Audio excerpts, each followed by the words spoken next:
Digitalisasi saat ini menjadi salah satu aspek penting dalam dunia bisnis dan tidak terkecuali bagi usaha mikro, kecil, dan juga menengah.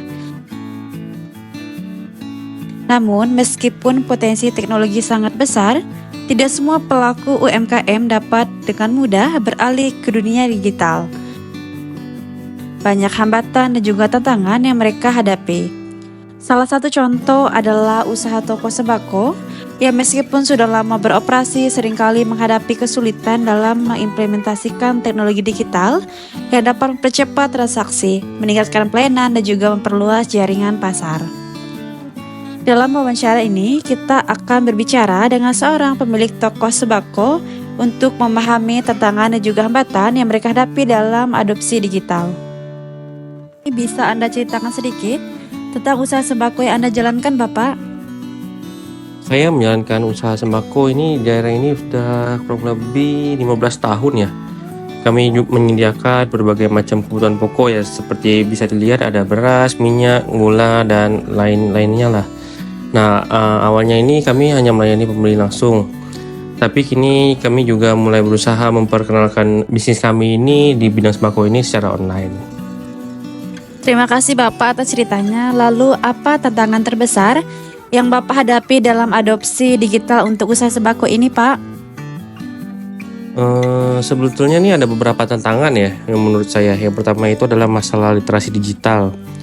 Nah, tidak semua karyawan yang terutama di toko ini udah paham nih dengan teknologi. Terus yang kedua itu infrastruktur internet yang kurang stabil di daerah kami ini. Nah, hal tersebut juga menjadi hambatan nih, kan dengan tanpanya adanya internet yang cepat, transaksi online bisa terhambat juga. Terus yang ketiga itu pasti ya biaya investasi awalnya ya lumayan cukup tinggi untuk membeli perangkat dan memelihara sistem digitalnya itu. Baik Bapak, jadi literasi digital menjadi masalah yang cukup besar ya Pak. Apakah ada pelatihan atau dukungan yang Anda terima untuk membantu karyawan dalam hal ini, Pak?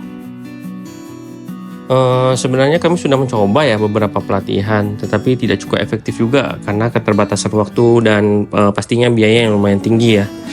Kami lebih banyak belajar secara otodidak atau lewat pengalaman langsung, yang dimana memakan waktu yang lebih lama.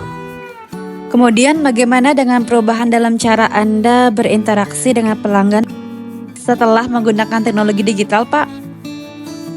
Berinteraksi dengan pelanggan secara online memang sedikit berbeda ya.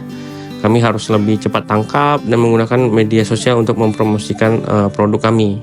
Namun tantangan lain adalah bagaimana meyakinkan pelanggan untuk bertransaksi secara online ini, terutama karena banyak dari mereka yang masih nyaman dengan transaksi secara tradisional, kan sudah biasa sehari-hari ya soalnya. Dengan adanya tantangan ini, bagaimana Anda melihat masa depan usaha sembako Anda dalam era digital, Pak? Pastinya saya tetap optimis ya, meskipun ada tantangan. Nah, adopsi digital memang membutuhkan waktu, tetapi saya percaya ini akan sangat membantu kami ya, yang kedepannya lagi akan dapat berkembang lebih luas lagi menjangkau customer baru. Seperti yang telah diceritakan oleh pemilik UMKM sembako ini, meskipun ada berbagai hambatan, adopsi digital tetap menjadi kunci untuk bertahan dan berkembang di era yang semakin maju. Dengan adanya pelatihan, dukungan yang lebih baik, dan pemahaman teknologi yang semakin meningkat, UMKM dapat mengatasi hambatan ini dan meraih peluang yang lebih besar.